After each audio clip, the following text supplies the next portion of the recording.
ओम नमः शिवाय। दोस्तों जैसा कि हम सभी जानते हैं कि सावन का महीना चल रहा है और इस महीने में हम भगवान शंभुनाथ और उनके परिवार से जुड़ी ही अत्यंत ही पावन कथाएं सुन रहे हैं। दोस्तों इसी कड़ी में आज हम जानेंगे कि क्यों भगवान कार्तिकेय को हमेशा एक बालक के रूप में ही दर्शाया जाता है, जबकि महाराज कार्तिकेय विवाहित हैं, एक महायोद्धा है, लेकिन फिर भी उनका स्वरूप एक बालक का ही क्यों है। दरअसल दोस्तों इसके पीछे भी एक बहुत ही महत्वपूर्ण पौराणिक कथा है। दोस्तों उनकी माता पार्वती ने ही उन्हें एक ऐसा श्राप दे दिया था जिसके बाद वह कभी अपनी बाल्यावस्था को त्याग ही नहीं पाए।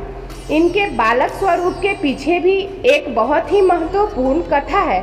कथा इस प्रकार है कि एक बार भगवान शंकर ने माता पार्वती के साथ जुआ खेलने की इच्छा प्रकट की, लेकिन इस जुए के खेल में भगवान शंकर माता पार्वती जी से हारते ही चले गए और एक समय के बाद उनके पास माता पार्वती के साथ दांव पर लगाने के लिए कुछ भी शेष नहीं बचा। इस प्रकार हारने के बाद भगवान शंभुनाथ पत्तों के वस्त्र पहनकर गंगा के तट पर चले गए। जब उनके पुत्र कार्तिकेय महाराज को इस घटना का पता चला तो वह अपनी मां के पास भगवान शिव की हारी हुई सारी वस्तुएं लेने गए और कार्तिकेय महाराज ने भी अपनी माता के साथ जुआ खेला। इस बार माता पार्वती कार्तिकेय महाराज से हारती रही। अपनी मां को हराकर कार्तिकेय ने अपने पिता का सारा सामान लेकर गंगा के तट पर आए। भगवान शिव और समस्त वस्तुओं को खोकर माता पार्वती बेहद निराश हो गईं।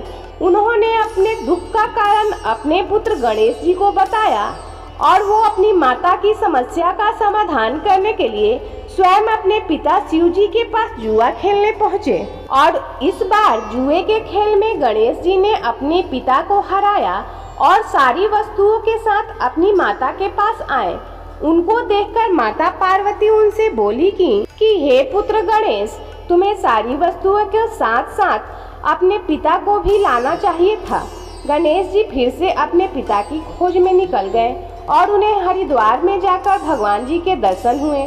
उस समय भगवान शिव, भगवान विष्णु और कार्तिकेय महाराज गंगा के किनारे भ्रमण कर रहे थे। भोलेनाथ ने कहा कि अगर पार्वती फिर से एक बार उनके साथ जुआ खेलती हैं तो वे वापस चलने के लिए तैयार हैं। भोलेनाथ के कहने पर विष्णु जी पासे के रूप में जुए के खेल में शामिल हो गए। गणेश जी ने आश्वासन दिया कि माता पार्वती उनके साथ अवश्य खेलेंगी, लेकिन विष्णु जी के पासे के रूप में जुए में शामिल होने की बात गणेश जी को नहीं पता थी। जब गणेश जी अपने पिता को लेकर माता पार्वती के पास पहुँचे और उन्हें फिर से एक बार जुआ खेलने के लिए कहा तो माता पार्वती हंसने लगी और उन्होंने शिव जी से कहा कि उनके पास ऐसा कुछ भी नहीं है जिसे वो दांव पर लगाएंगे। इतने में ही वहाँ देवर्षि नारद आ गए और उन्होंने अपनी वीणा और अन्य सामग्रियाँ शिव जी को दे दी ताकि वे जुआ का खेल खेल सके। जुए का खेल आरंभ हुआ और माता पार्वती लगातार हारने लगी। विष्णु महाराज पासे के रूप में शिव जी के अनुसार चाले चल रहे थे, जिसके परिणाम स्वरूप पार्वती जी को हर बार हार का सामना करना पड़ा। गणेश जी ये बात समझ गए कि पासे में उनके पिता के अनुसार चल रहे भगवान विष्णु हैं और उन्होंने ये सारा रहस्य अपनी माता को बता दिया। इस सारी घटना को सुनने के बाद माता पार्वती अत्यंत ही क्रोधित हो गईं और उन सभी को श्राप दे दिया। यहाँ तक कि उन्होंने भगवान भोलेनाथ को भी श्राप दे दिया कि गंगा की धारा का बोझ हमेशा ही उनके सिर पर रहेगा। नारद जी को उन्होंने श्राप दिया कि वो हमेशा तीनों लोकों में भटकते रहेंगे। भगवान विष्णु को उन्होंने श्राप दिया कि रावण, जो कि अत्यंत ही महाबलशाली होगा, उनका सबसे बड़ा शत्रु बनेगा और उन्होंने कार्तिकेय महाराज को श्राप देते हुए कहा कि वो हमेशा बालक के स्वरूप में ही रहेंगे।